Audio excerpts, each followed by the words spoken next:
আপনি তো বাবা হইছেন, আপনি তো বোঝেন। মা, তুমি কোনো চিন্তা করো না। আমার ছেলে যেহেতু তোমার সর্বনাশ করছে, এর দায়ভার ওরে নিতে হবে।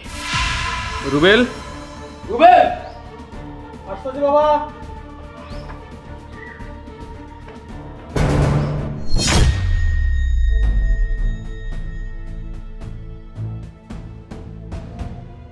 রুবেল,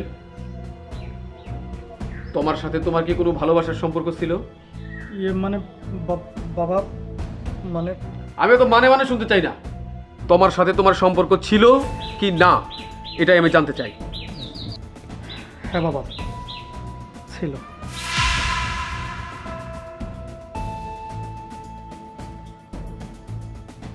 যাক, তোমাকে আমার আর কিছু বলার নাই।